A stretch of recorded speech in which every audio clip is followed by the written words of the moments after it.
Hello all, this is Dr. Rebecca Barrett-Fox, your professor for Sociology of Disasters this spring. In this video, I want to review our syllabus. So make sure you have a copy with you, either digitally or on paper. And as you're listening, write down any questions that you have.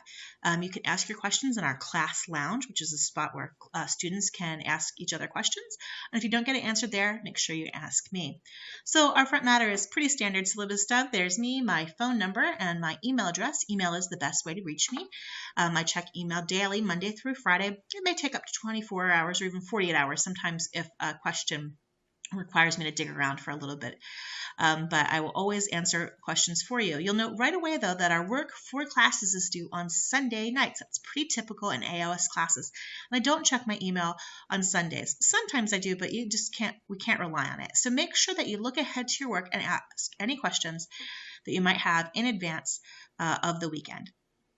Our course focuses on the socio-cultural aspects of natural and human-made disasters with an emphasis on social causes and consequences.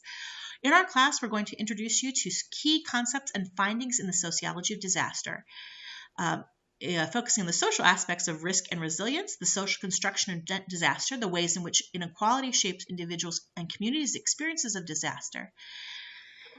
Together, we'll work to make sure that all of you can engage confidently and critically with issues of disaster in your professional and civic lives, and you learn the skills necessary to find research-based answers to questions about disaster. I'll know you're doing these things if you are able to, by the end of the class, do the following. First, articulate the factors that shape communities' experiences of disaster, risk, and resilience, and we're going to do that on quizzes and our final project, and describe inequality as it relates to disaster as assessed on quizzes and the final project. For this course, you may have noticed right away that there are no books required for our course. All our readings are taken from journal articles as well as popular magazines.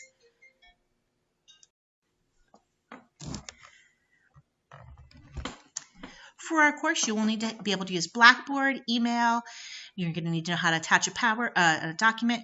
You're going to turn in your work in Microsoft Word or PowerPoint. And we may, if we choose to have a meeting versus via Zoom or Skype, we will use a webcam. If you have a technical problem with the course, the best place to go is one of these places. So while I do have some technical knowledge, my expertise is really on disasters, not so much on Blackboard. And so you're going to get your question answered faster if you go to one of these spots for technical help. This is an advanced accelerated course. We're taking a 15-week course and we are reshaping it into a 7-week course. You should expect to spend 18 to 24 hours a week in this class. It is divided into modules.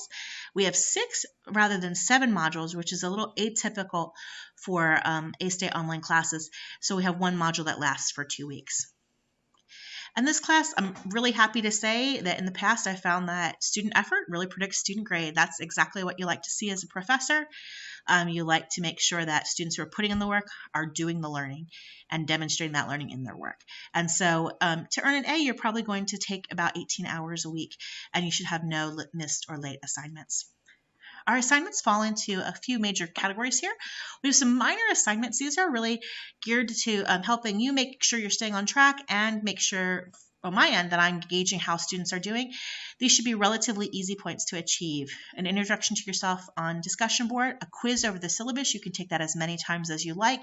It's open notes. Just take it by yourself to make sure that you know the course expectations. We're going to complete a course load calculator. This is an online form that you use to help you decide how you're balancing your time and see if you've got the right number of credit hours. And that's a pretty standard exercise in a lot of our AOS classes as well.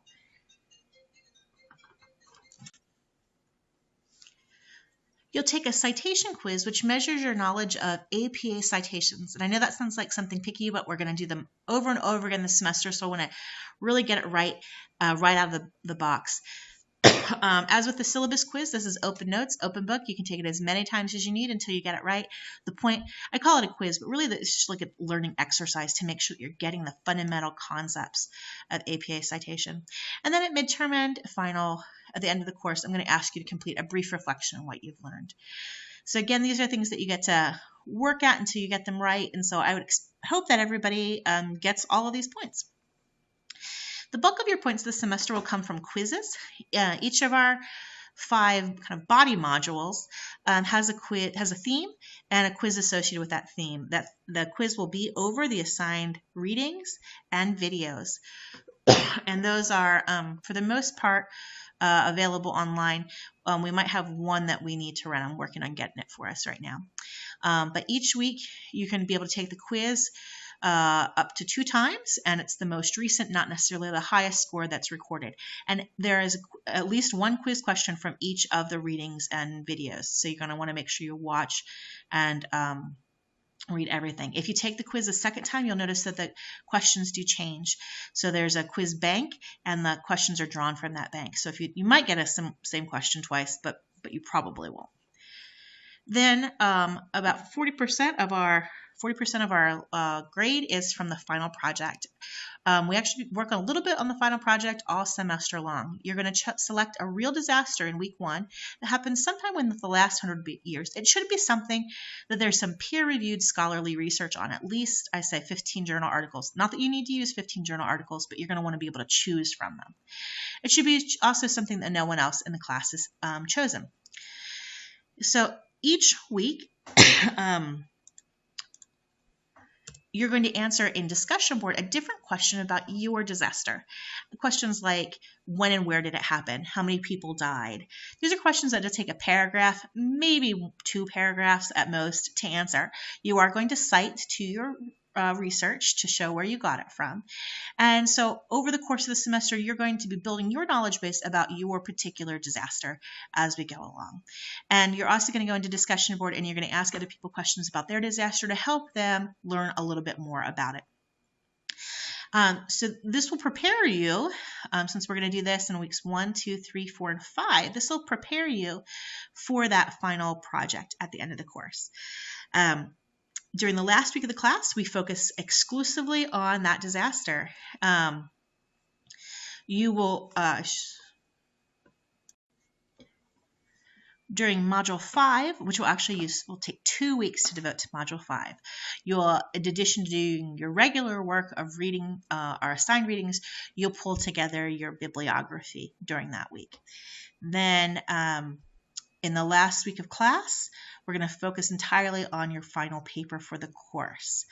The topic will be announced during that last week of class, but if you've done your work getting up to that point, it should feel relatively easy. And we'll just be focusing just on that disaster the last week. I want to highlight some policies here. I'm not going to read them all, but I just want to address a few. If you have a disability, you need to let me know through Disability Services. Disability Services will alert your professors to any accommodations we make to make sure you're successful and you're supported. They don't tell us any details about any condition you might have. They just tell us what we need to do. And that is important in this class because we do have timed quizzes, so I want to make sure everybody has a fair amount of time. Plagiarism is a major concern. Academic integrity is a major concern in all of our classes. This is one reason that we do our projects slowly over time. You shouldn't be facing any pressure to steal anybody else's work because you've got lots of, even for a condensed class, we're working on things for so long that it's not like you've just got an assignment and it's due tomorrow all of a sudden. So we're never going to face that kind of pressure. So you're going to want to make sure you're taking good notes. Good notes means that you know what words are yours and what words come from your sources, and that you're citing as you go. Late work is permissible for this class, but any work turned in after it is due receives no more than 50% credit. In the past, this has caused some problems for students who end up turning like half of their work in late, or trying to turn half of their work in late. Even if you turn half your work in late for a class, you still are probably going to get a failing grade, because a 50% is much better than a 0. But if you consistently turn work in that receives a 50%, obviously that adds up to an F. You can earn extra credit in this class. That's not true in most of my classes, but in this one, if you spend up to at least 8 hours with an organization that addresses disaster in some way, and this is very broadly construed, you can earn up to 3% extra credit for our course. That is our class. If you have questions about anything I've shared here, please let me know.